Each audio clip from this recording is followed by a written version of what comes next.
Hello guys, this is the retro guy again. Today to show you a job lot that I picked at eBay, and there was this guy selling like a whole bunch of stuff, Macintosh related stuff at eBay, and I entered the auction and I won with 46 pounds bid. So it wasn't bad. The job lot actually contained a lot of good stuff. So for starters, this monitor here, which is an Apple multi-sync monitor. Let me just get the specs here. But this is the same one that I got here, see? And it goes really well with the LC performance for the LC models and the performance, for example. So this is the Macintosh color display. This is the 14 inches one. Yeah, the multi-sync is the other one, the one that is down there, see? So I'm working on that one. This is the 15-inch multi-sync Apple monitor, which is amazing. It has, for example, sound built in. It's a very good monitor, but that one is defective. So it's when you power it on, I hear like a lot of not so nice electrical sort of noises, hisses and such. So there is some work to be done there. Not sure if I'm going to be able to recover it because I'm pretty sure the problem is on the flyback. If it is, I'm just going to leave it for parts or something like that. This one here, on the other hand, it's fully functional. So this Macintosh color display, I didn't do anything. I didn't open it yet to clean it up or anything like that. It's just working the way it was when it arrived, and it's working just fine, which was a good surprise. Then here we have those two Power Mac 4400s. They are exactly the same specs as far as I know. I didn't try them on yet. I mean, like, I didn't try to power them on yet, not try them on, but they seem to be in good shape and they apparently should be working. Those are not so old, so I do have some hopes that these guys are going to be fine, right? So they don't have any additional cards or anything other than Ethernet cards. That's all they have. I haven't checked memory or even if the hard drive is in there, it's working or not. I haven't opened them yet, but I have a good feeling that those guys should be working. So this is topic for another video eventually. So back here, what we have is on the job lot, besides those two 4400s, I've got this LCIII, which was in terrible shape, like a lot of rust everywhere. So my suspicion is that whoever stored those, he stored them in a place where ventilation was really poor and it was very humid. So a lot of corrosion everywhere, really. The board itself was amazingly in bad shape in terms of bits of corrosion that was from the top protecting shield that the case has. It basically fall down and there was lots of bits of corrosion here. I was able to clean the board up. As you can see, it looks new now, right? So this was after the cleanup, and lots of corrosion on the connectors on the other side. So let me try to show you here. And I was able to remove most of them using a Dremel. So in here, for example, right at the monitor connector, as you can see, you can still see some bits of corrosion here, but I really did a good job. You can see like some marks from the Dremel here, right? So I was able to remove pretty much most of it. Same goes for the SCSI connector. As you can see, it's shiny now. It looks pretty great.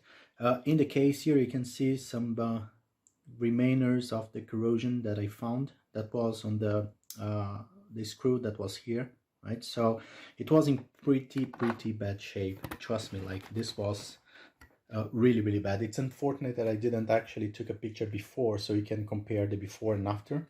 Also corrosion going on in the power supply here. As you can see, I Dremel it out as well, so it looks pretty good now. So this here was basically like the result of the Dremel, you see, removing the corrosion here. It is important to remove the corrosion, otherwise it's like cancer, you know, it really spreads quickly and it will eventually affect the other portions of the board or the machine. Luckily enough, the internal shield here, the bottom one, was in perfect shape, no corrosion or anything, so that was the good surprise. But the top one that goes on the closing case, the top case, the top shelf, it wasn't, it was basically, I have to remove it and toss it because it was totally corroded, right? So what I had as a result is this. So I have basically here the top shelf without that metallic shield, which is again fully operational, like it's not really needed as far as I know, so it's not really a big problem, and actually it makes it so much lighter as well. And the case itself is after the cleaning, it's in very good shape. So I love those Macs, by the way. I love those you know, pizza box style Macs, and this one is one of my preferred ones, the LCIII, because it's powerful enough and it's beautiful, really. So after all the cleaning and everything, so I cleaned the fan here. As you can see, it looks pretty good now. The cables, the battery compartment was intact, which is also a good surprise. So everything was cleaned up, and it's looking very, very good now, like new, really.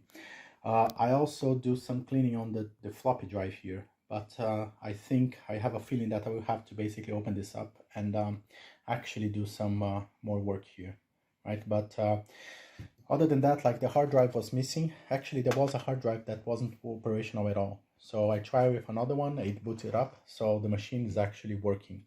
Still some work to do here in terms of the caps. So I'm going to turn it on, right? The monitor is already on here.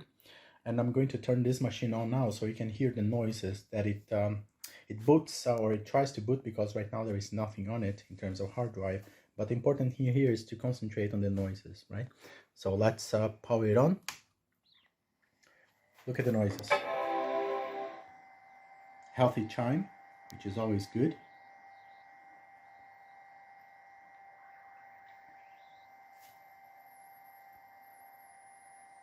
So it's there. Look at the noises. See if you can hear it.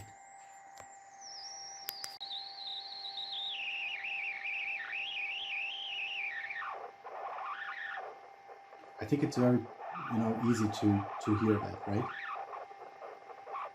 So as you can see, the machine boots, right? Well, it tries to, but it nothing too wrong. The monitor, by just so you know, it's actually perfect. It's working just fine. The image is very crisp, so I was really lucky with that one.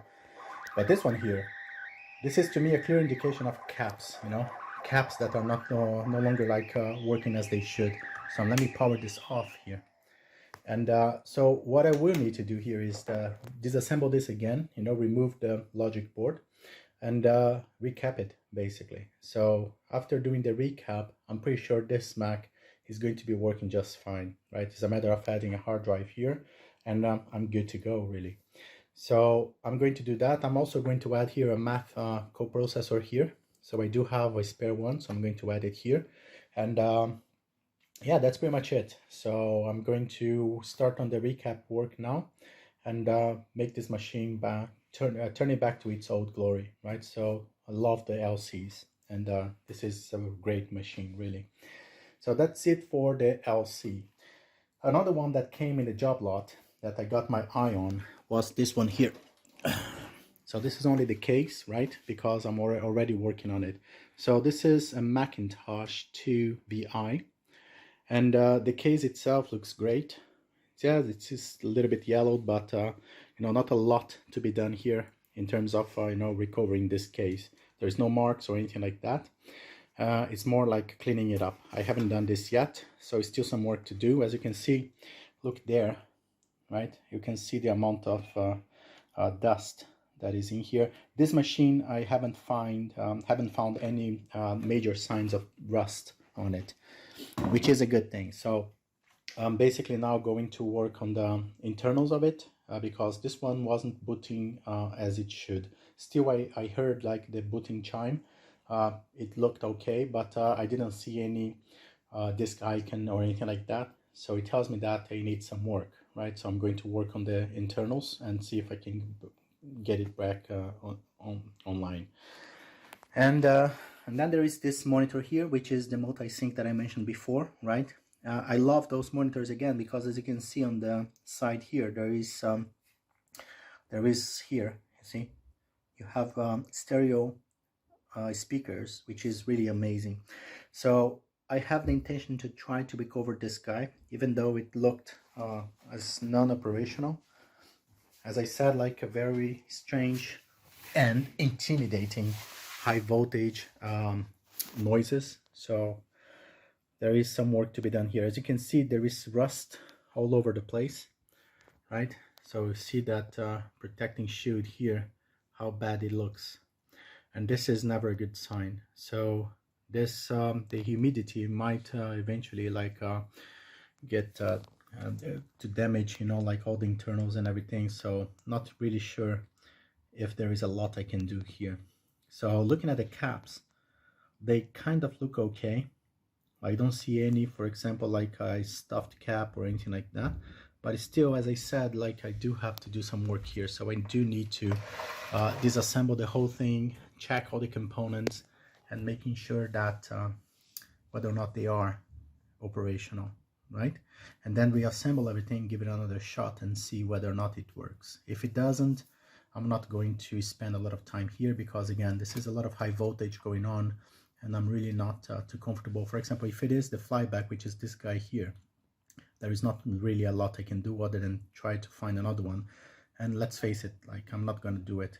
It's not easy to find spare flybacks compatible with this, so I'm not going to do it.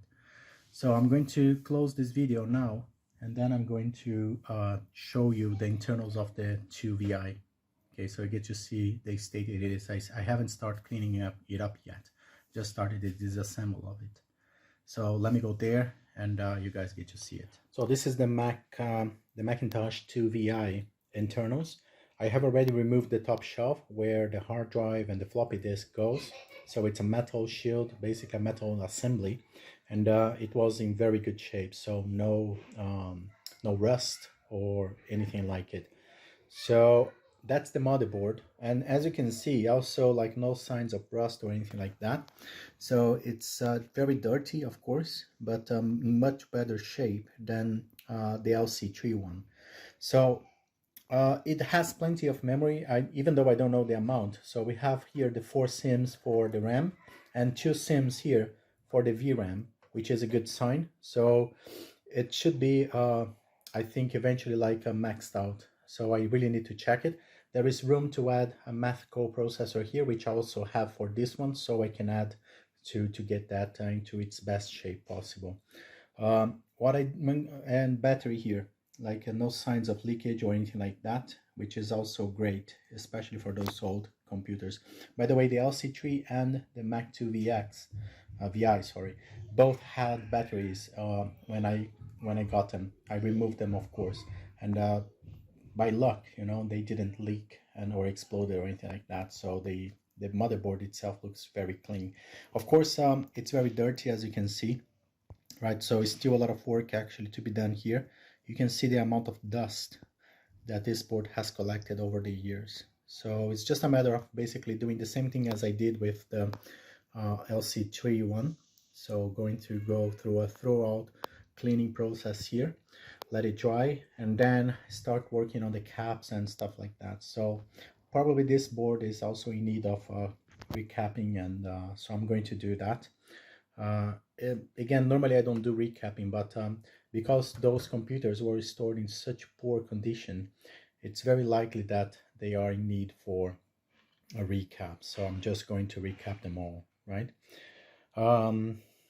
Yeah, that's what I wanted to show. So this one here, just so you guys know, this Mac 2 VI, it's a little less powerful than the Mac 2 VX.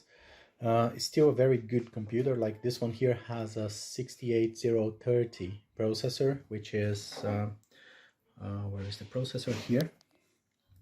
So you can see it's pretty much the same processor that the LCIII has, right?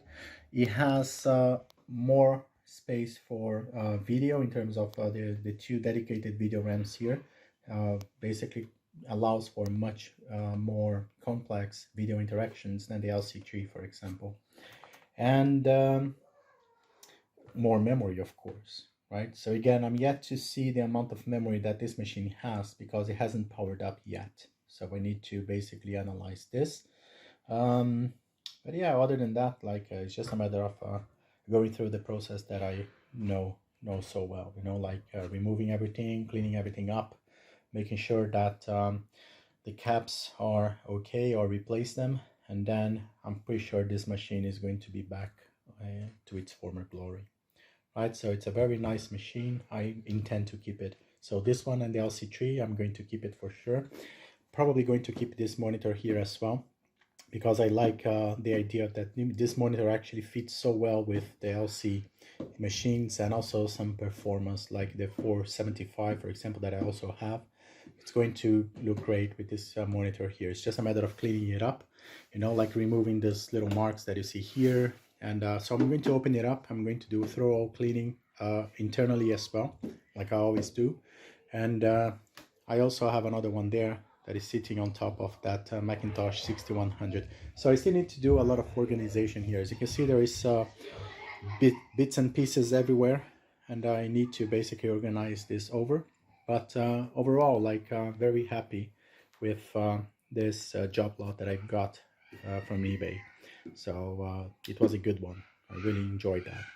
So sorry about my kids, you know, killing each other outside. It's part of the deal. Okay guys, that's it. So I'm going to start working on those guys. I'm going to start by washing this board here. Then I'm going to basically focus my attention on recapping the LC3. As soon as I finish the recap job, I'm going to come back here and do the test, so you guys get to see whether or not it resolved the issue. Okay, pretty sure it will.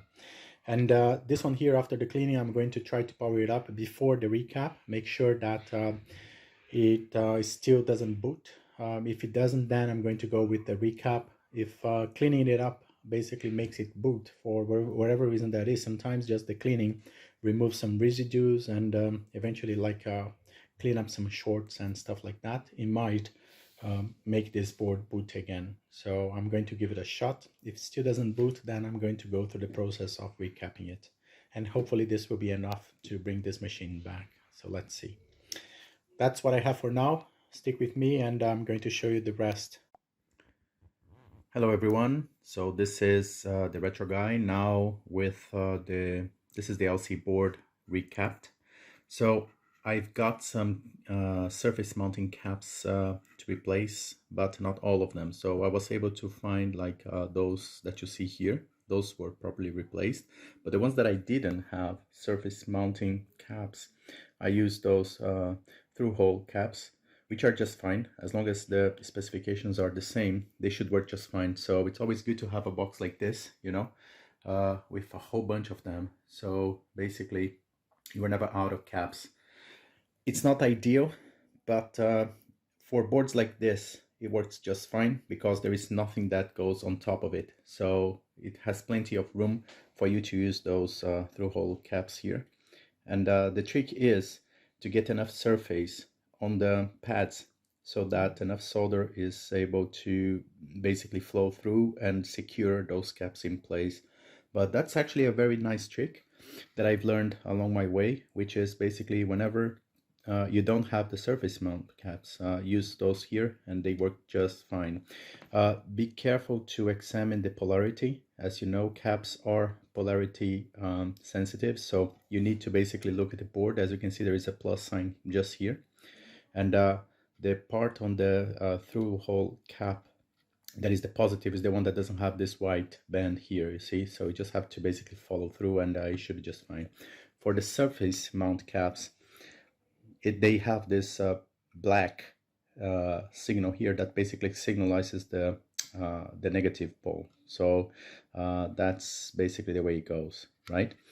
That's it. So this board is done. I'm now going to start with the 2VI board, which is already clean and ready to go as well. So as soon as I finish both, we are going to test those boards and see whether or not they work. So this is the 2VI board also finished. As you can see, also like through-hole caps here, as I didn't have the proper surface mount ones. So 5 caps altogether, a way easier job than the LC3 board, just because the number of caps is so much smaller, and also it's easier, you know, because of the size of the board, you have way more space to work. So yeah, that's pretty much it. It's done. I'm just going to put everything together now and test. So this is the amount of caps that were basically replaced. As you can see, quite messy. All of them were bad. From the smell, you can tell. That's kind of rhyme, but it's true. Like I can really smell like It's very unpleasant. I cannot describe really how it feels like, but it's really unpleasant. And if you feel that smell, for sure the caps went bad and leaked. So all of them were with this problem, all of them. Another thing that I wanted to share with you guys is the way that I used to basically remove the original caps from the board. I have tried many methods in the past, many of them, including the right ones. For example, like using a heat gun or using like a soldering iron. And I can tell you that most of them basically got me into some sort of an issue at some point. Not in all of my boards, but some of them. For example, like pads being lifted and this sort of stuff. And I realized that the best way to do is basically the way that a lot of people don't like, which is taking a plier and just wiggling, you know, the caps at a point where the legs break, and you can easily then desolder the remaining legs on the board. So much easier that way. And I never ever got an issue with a pad being broken or anything like that, even in situations where the caps were really leaky. So yeah, that's what I can share with you. So let me reassemble everything, test it, and put that on video. Okay guys, I finished cleaning everything up here. I recapped the whole bunch of caps, or electrolytic caps at least, that were in this guy here. I closed it already, so there is really nothing to see inside. I cleaned the floppy. The floppy seemed to be okay. It's working just fine. At least I tested it on another Mac and it's working just fine. There is no hard drive on this guy here, but I tested using another one that I have here. And unfortunately, I was not able to recover this guy here. Even though the board looks amazingly in good shape, I didn't see any, for example, corroded traces or anything that would justify the problem I'm having right now, which is basically the chimes of death on this guy here. So it tries to boot, it gives me the chimes of death, and I just see a blank image on the screen. You're going to see this now. I have tried a number of combinations in terms of exchanging memory modules with known to be working ones. Even the VRAM I changed, still to no avail. I added also like a good working NVRAM battery inside. So again, nothing changed. So I don't know exactly what the problem is. It might be a corroded trace or maybe a disrupted trace somewhere along the board. So I'll have to test every single trace to eventually come to the conclusion that you know, some trace is defective. It could be the power supply. I haven't recapped it, but I tested the output on a number of places in the board and it looked just fine. So all the readings apparently are okay. So I would not bet that the problem is with the power supply. So by the way, I cleaned the power supply as well. I opened it up. I cleaned everything inside. I didn't see any, for example, leaking or stuffed caps. So to my knowledge, you know, that power supply is in perfect shape. So I don't think it's the problem here. It is, I think, the logic board really. So I'm going to stop this project here for now, even though it's a beautiful machine. I really like it. And it's really a shame that I could not get it to work. But I'm going to put that in a safe place and eventually try to secure, for example, like a replacement logic board or something like that. It could be from, instead of a 2VI, it could be from a 2VX, for example, which is slightly faster. I don't think it's going to be so hard to come across one. Even though it's not easy, it's not that rare. So who knows, maybe. For now, I'm going to put that on my storage, right? So this is what happens when I power it up. So at this moment, it doesn't even give me any chimes, you see? And if you look at the monitor here, you're going to see that I actually get image, but nothing shows up at all. So focusing here, yeah, there you go. So it stays like this. I don't see any mouse cursor or any indication that the system is actually going to do something. And most of the time when I try to reboot it, either like stays like this or I get the chimes of death. So trying to, using the reset buttons here. So yeah, now it didn't give me the chimes of death, but still, like, I'm not gonna see any image here. So that's what happened before. It's not the first time.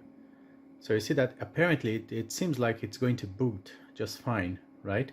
And maybe it's just looking for, you know, a hard drive or a floppy to boot from. But again, you don't see any indication that this is actually going to happen. The screen stays like that.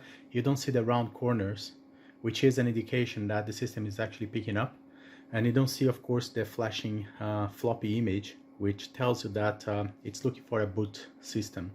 So yeah, it's not working. If you tried it again, so going to reboot it again using the reboot key here.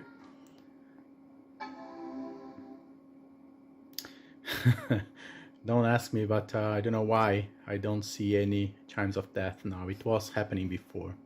But anyways, like even though it looks good, it isn't, because again, I can't see any image, and even if I put a hard drive in, I don't see the hard drive actually doing any work. So it's not like it is actually booting, it's just a video that is not working or anything like that. It is something on the board, right? So the board is not completing the post test at some level, and it's not kicking off with the floppy or the hard disk. So it's simply not working. It doesn't even try. So, and the image just stays like that. And again, when you don't see the round corners on the image here, on the both sides, right, it is a clear indication that the system has not picked up. So something is not quite right here, and on the ROM level. So yeah, again, I don't have time to work on this machine right now. I'm going to put that on my storage, and maybe in the future I might be able to, with some more time, like trying to troubleshoot it and eventually get it back to work. If not, I'm going to eventually try to replace the main board if I find one that is compatible with this this case here, and then use that. I might in the future also add a CD-ROM here with this slot here. The preparation is already in there. It has the cable, it has also the power options inside. It's just a matter of actually adding. I have to find a bezel as well, which I don't think it's too hard, because I think it is compatible with a number of other Macs. So it should not be too difficult to find one that is compatible with this.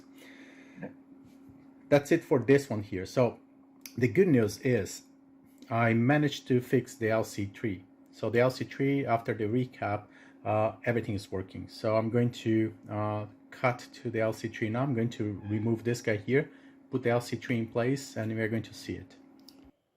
So this is the LCIII, and just to show you here, let me see if I can enhance the lighting here. So yeah, all the caps were replaced, as I mentioned before, right? I showed you this already. So every single cap here was replaced either by surface mounting ones or by through-hole caps when I didn't have the proper caps like this one here.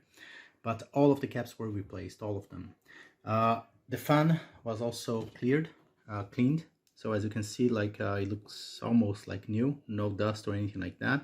I also cleaned the power supply, the floppy, and pretty much everything. So the case looks like new. It's really in good shape. So is the external case that is not in here right now, because I wanted to keep this open, because I will remove this hard drive before putting that to storage. So to show you here, I'm going to power it up.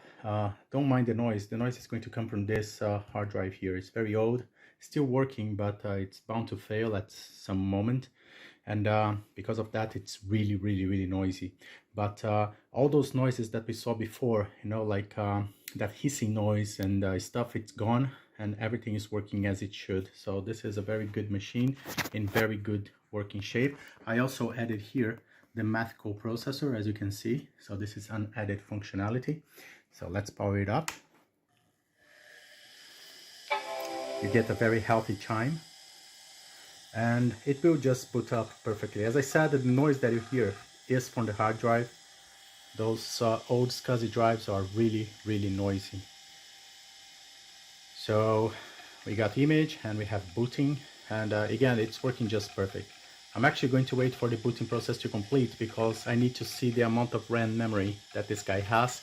So it has a module there, you see.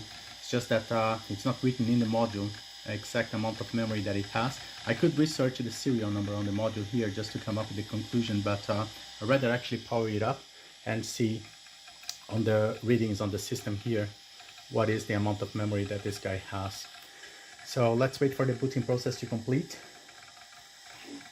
So yeah, not too bad for a job lot. So I have a working LCIII after only a few caps replacement, not too much of a work. I have a working, very good monitor here.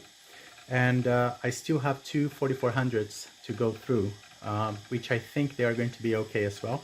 Not sure if they do have the hard drives though. Eventually they might have been removed, even though those are IDE hard drives. So I'm not very interested on those anyways, but it's interesting to see what's inside. Sometimes like a nice software or something like that, that is just out of curiosity.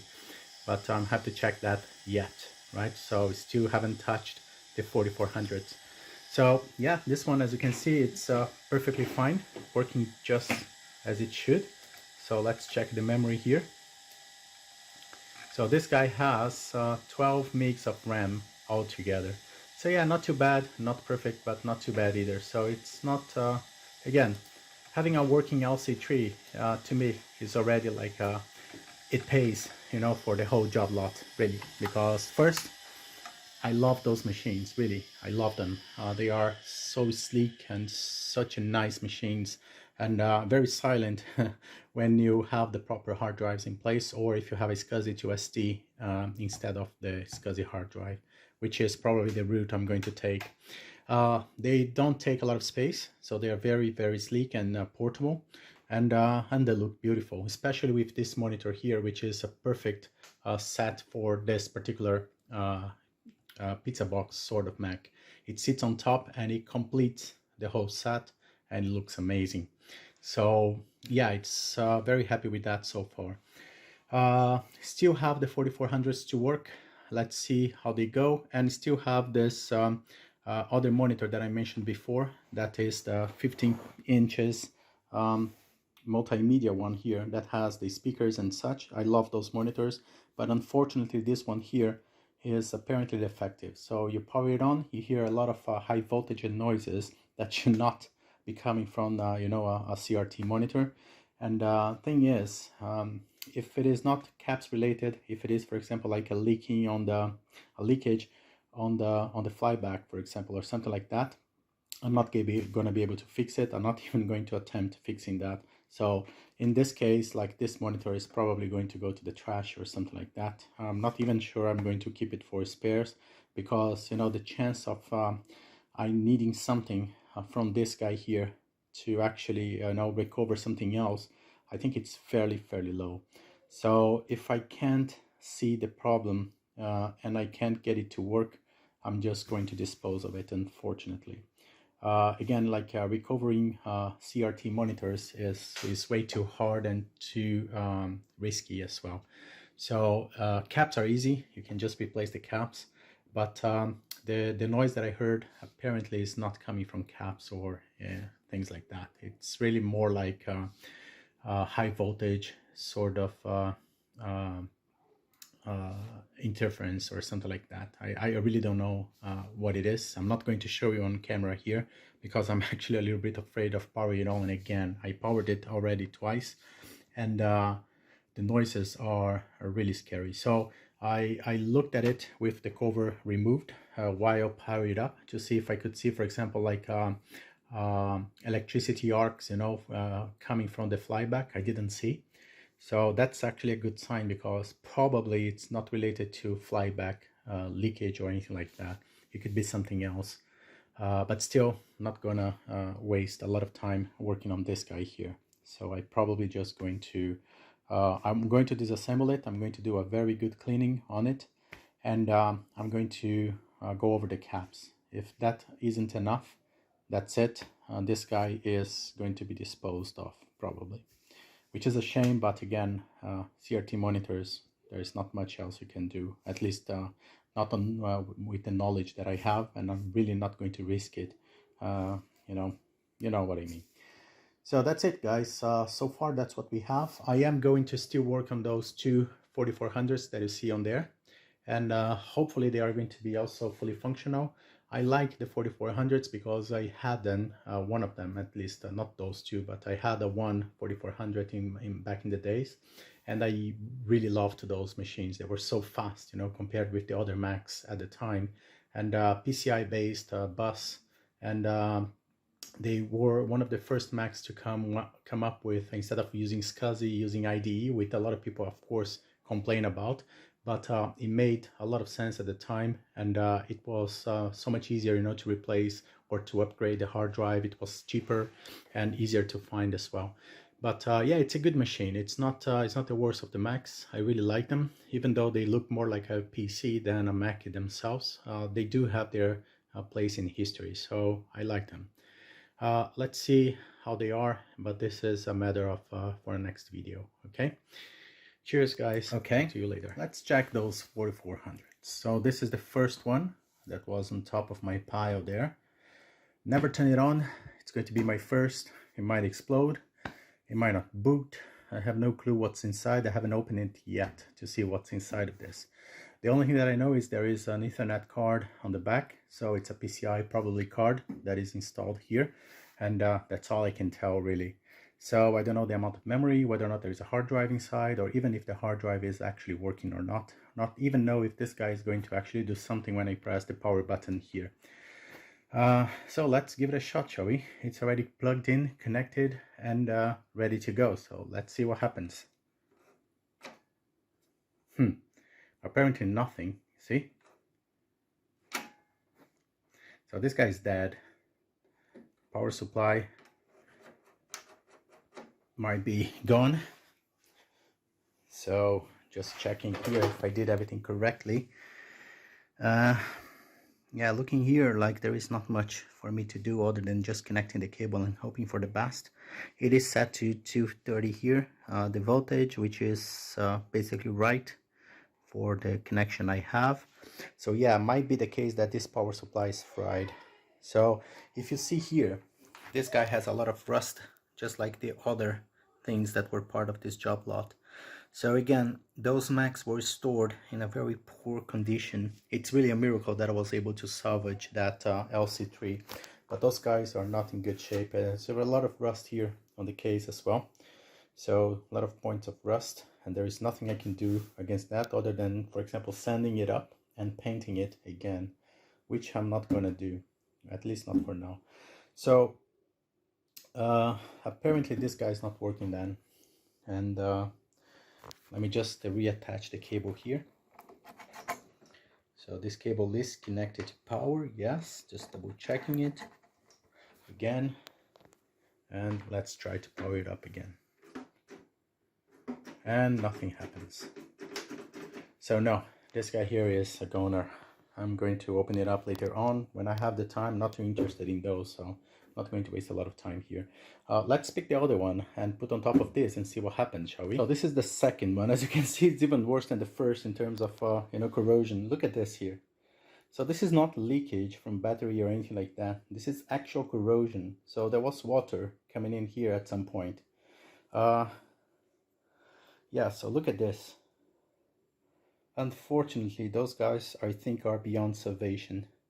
Look at the amount of rust that is in here, and also on the case itself, you see a lot of points with rust. So probably this guy's a goner as well. Let's give it a shot. See if it doesn't blow up or anything like that. So connecting the cables here. So again, it's a little intimidating, to turn those guys on, because again, there's a lot of rust involved, and those guys were, not really stored in the proper way. So it's a little scary, but let's go and do it anyways. So this guy also doesn't do anything. Okay. My fault. So, well, that's funny actually, because I didn't remember that. So the 4400s also, apparently you have to push the power button here to turn it on. So it doesn't do anything if you just press this button here. So this is the noise that is coming from it. This is from the speakers, so no idea what's going on. I have no video signal whatsoever, and I didn't hear the chime as well. So yeah, probably this guy's busted, but at least now I know something, right? So I could try the bottom one again and press the power button on the keyboard and see what happens. So it's not the power supply, at least. The power supply is working. So the CD-ROM tray works. Well, that's something already. So let's try the second one. So to power it off, I have no clue how to power it off. I had to just push the cable, I think. Pull the cable, not push the cable. Yep. So let's test again this guy here. So hopefully now this guy will give me a sign of life. Okay, keyboard connected, and let's see what happens now. I remember people, you know, throwing away like their all-in-one Macs, like the Performa 5200s, basically because they don't know that they have to press on the keyboard to actually power them up. So they think they are broken when they plug the cable and hit the switch on key. Nothing happens. Same mistake that I just did here. I just didn't remember that the 4400s actually are operating the same way. So let's see. No chime. Very similar to the first one. I don't hear any noises like hard drives or anything like that. Probably there is nothing inside.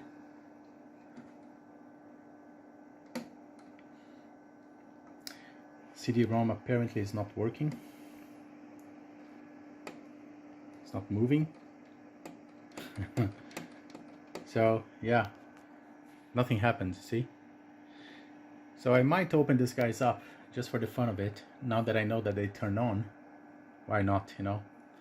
Yeah, just for the heck of it, I'm just going to open them up and see if at least there is a hard drive inside or something that I could eventually use. Sometimes it's not booting up because I'm afraid to actually think out of the reasons, just judging by the amount of rust that I saw. Yeah, so those guys eventually I'm going to keep for parts. I can still use the floppy, for example. The CD-ROM is, I'm pretty sure this guy is IDE, I don't remember, but if it is IDE, it's kind of useless. Most of the Macs are going to be using SCSI CD-ROMs, not IDEs.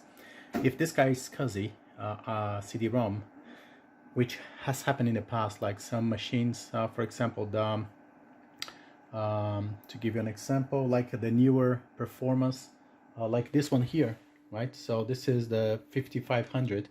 It has a SCSI CD-ROM and an IDE hard drive. So not sure if the same happens here. If it does, at least the CD-ROM I get to use for something else, if it is working, of course. Yeah, that's it. So I'm going to open it up and see what's inside. So this is the first one, the one that's sitting on top, opened. As you can see on the inside, it doesn't look too bad, other than being very, very, very dusty and dirty, but it's nothing broken or anything like that. There is a cache module here, an L2 cache, which is very useful for other platforms. There is here video DIMM, so this is VRAM, could be also useful. There is the razor here for the PCI components, and there is a PCI Ethernet card as well.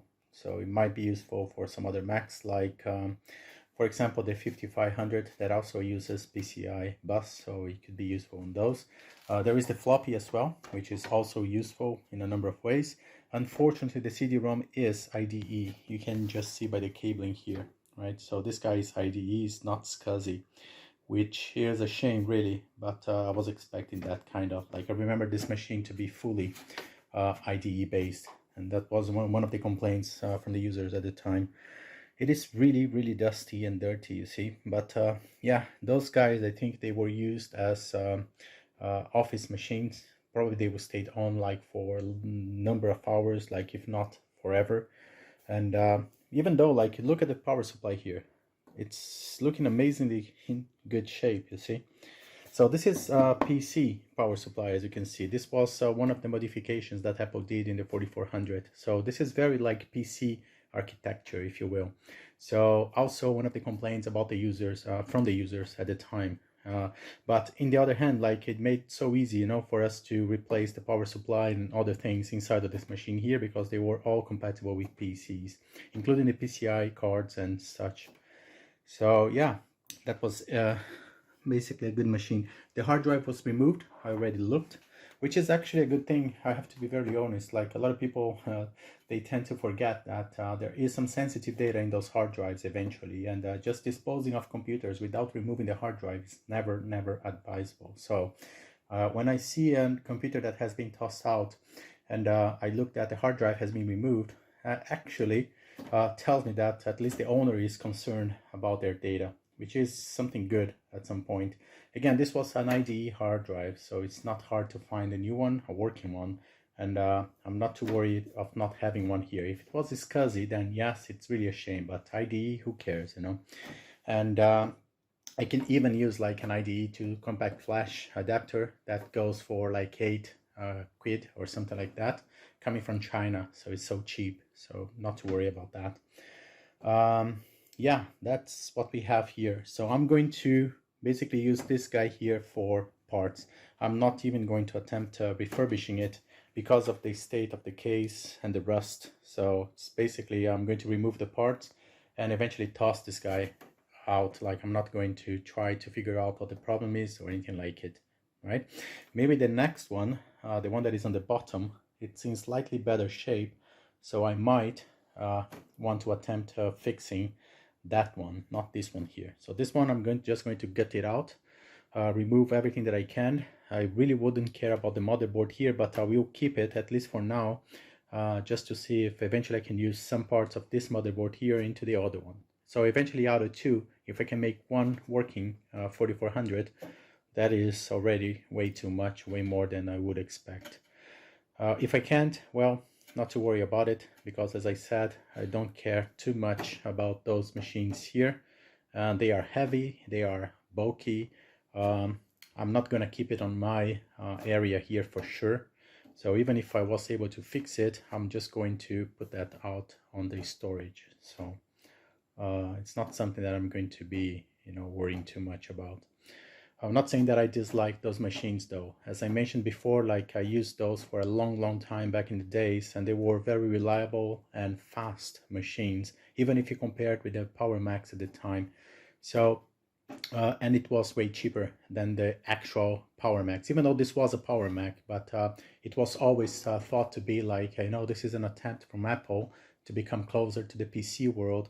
And even though like those machines here were really amazing in my opinion, really fast, really reliable, and much cheaper than the regular Macs that we had at the time.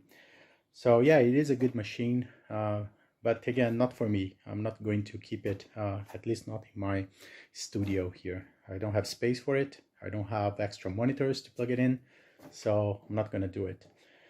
But it is a good machine, right? So yeah, I'm not going to show you what's inside the next one, otherwise, unless there is something really interesting inside. Other than that, they're probably similar to this one here. Very dusty and such, and I'm just going to finish this video here. That's pretty much all I had. And that's pretty much it. So there are surprises coming. So remember that little guy there, the Color Classic that I have there? I still had some issues with the analog board. I tried all the way around to fix it. It's actually booting up now, it's working fine, but still like from time to time I feel that the image is not that stable, right? It's workable, but it's not that stable. And I don't have anything else that I can do there. I have replaced all the caps, I have replaced the optocouplers, I have replaced a bunch of resistors as well, and even diodes, and still I had issues. And it's not the logic board, because the logic board has been recapped and it works just fine, I'm pretty sure. So I ordered a brand new analog board for this guy here from the US. I was able to find one, brand new, never used, and it's still in the box, and it just arrived today. So what I'm going to do is I'm going to disassemble that guy. I'm going to put that new analog board in it, and let's see how that goes. Hopefully it's going to work out of the box without any problems. It is a risk because even unused boards with electrolytic capacitors, they could fail, of course, with time, especially if they haven't been stored properly. Like you can see from those guys here, right? Look at what happens when you store them in a poor way. Looking at the pictures that I saw from the analog board, it looked really good, like a very good shape, but still it might not even work. so it's a risk that I'm willing to take. I paid a lot of money for it. It wasn't cheap, but yeah, let's see. I'm very interested in seeing what will happen here. And but that's yet another video, right? So I already did a lot in this one here. I get a little overexcited, but yeah, that's it, guys. So I have to, you know, clean this up. Look at the mess that I have here. So that's the 6100 that I was working in a previous video. That is done already. So that guy is it's going to the storage. I don't have space for it here because I have already my personal 6100 with a DOS card here. There is a Performa 6200 there, right below the tripod there, behind the tripod. It's has been refurbished and it's fully operational now as well. What else? There is the monitor case that is under my desk here, that guy, right, that I have yet to decide what I'm going to do with it. And there is also those two 4400s here that I have to get rid of.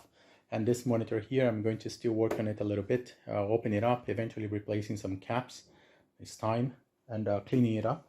And there I have the newly refurbished LCIII plus the unfortunate Mac IIvi that I couldn't get it to work. So it's a lot of things that I still have to, you know, work around here to get this space cleaned up so that I can start working on something else. So thank you for watching, and talk to you guys soon. Bye. So remember the monitor that was under my desk, and that's it. So it's basically I opened it up as it was opened under my desk. If you remember, it was a disaster inside, like very dusty and rusty. And what I did was basically I went through all the soldering, made sure that everything was okay. I saw some rust points in some levels, and I basically resoldered those.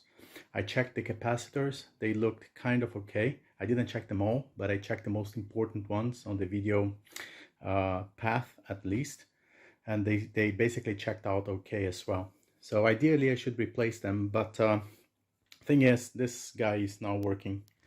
So it required a lot of adjustments, really. Like I needed to inside of the monitor there are a lot of little potentiometers that allows you to adjust a number of things. And after the monitor was basically picking up the signal, I was able to adjust everything as they should, including the focus, which is now amazing. Like it's very crisp image and everything's working as expected. So let me show you the magic. The noise that I mentioned before, the high voltage noise, was basically due to on the cathode cup there was some high voltage escaping because of the pour. It was very dried and dusty. So what I did is I removed the cup, I cleaned everything up, and I resealed it with Vaseline, and it's perfect now. Like I don't hear any noises or anything. So the image now is fully calibrated and centered and everything, and the focus is really good. So it's actually better than some other monitors that I have. As you can see here, it looks fantastic. And the great thing about this monitor here, so this is the multiple sync 15 monitor. And what I like about it is, first, all the adjustments are digital, as you can see here. So it's really handy to have something like that. The other thing that I like about it is it has stereo speakers. So you can actually plug in the sound output of your Mac to it, as I did here, you see. So just connect the sound out on the Mac to the input on the back here, and that should feed the internal speakers, which are not great, but you know, for those old Macs that has only those very sad internal speakers, this is already something. So I haven't tested the speakers yet, so let's go ahead and try that. So let's go to sound and see what happens.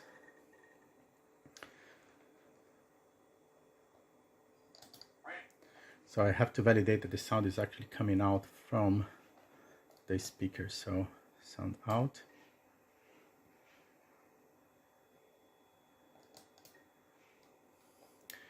doesn't give me the option to select apparently the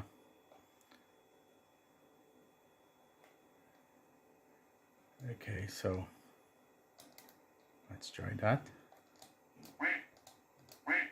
So I don't really know if it is coming from the speakers. It's hard to say, so let me just try to check from here. Yeah, it is.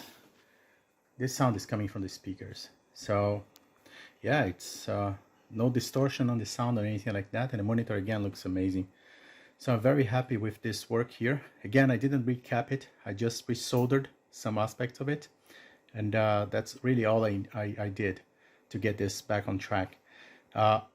Ideally, again, I should be, or whoever, you know, like eventually gets a hold of a monitor like this might benefit from some recap. The problem is inside of this guy there is a huge number of capacitors, and it's really hard to tell which ones should be replaced because there is not a lot of documentation to go around, and if you are to replace all of them, it is going to be a lot of work, and really a lot of work. It's a number of capacitors, really, like I would guess more than 100, and it's simply not worth it in my opinion. The monitor is good as it is. Eventually it will fail, just like all old monitors eventually will come to a fail, come to the end of life. This one here was basically like was about to be thrown in the trash, really. This guy was in a state that it was beyond salvation, and no image, no syncing, no nothing. You plugged the cable and nothing happened. And I realized in the end that the cable was defective, so I had to change the cable. That was one thing. And the second thing was the internal brightness knob was basically in the very low level, so no picture ever appeared here, even if you tweak the brightness and contrast options here.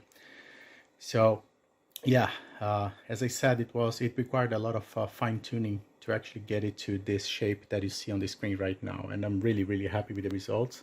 And yeah, this is a great monitor, really. It's not Trinitron, but it is amazing. Like, this is a Samsung tube, not Trinitron, but it's as crispy as the Trinitrons, really. Like, it looks really amazing. So yeah, that's basically, this is the end of this this work. That job lot basically got me 2 working monitors. This one here, as of now, my favorite, and a working LCIII as well, which is in great shape after the refurbish and the recap and everything else. So it's fully operational. I've got one non-working 2VI, which I still have to figure out what I'm going to be doing with it. Maybe trying to find another logic board for it, I don't know, or maybe just, you know, eventually put that on my loft and leave it there for a while. I'm really not sure what I'm going to be doing with it.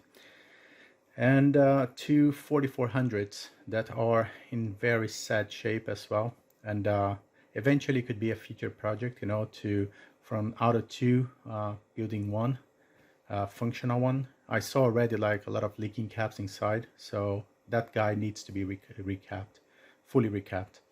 Hopefully it will be working after that, but again, this is a project for some other time. I have no priority on working on that at the moment. And that's it guys. So another successful repair, kind of, and a beautiful monitor that was brought back to life.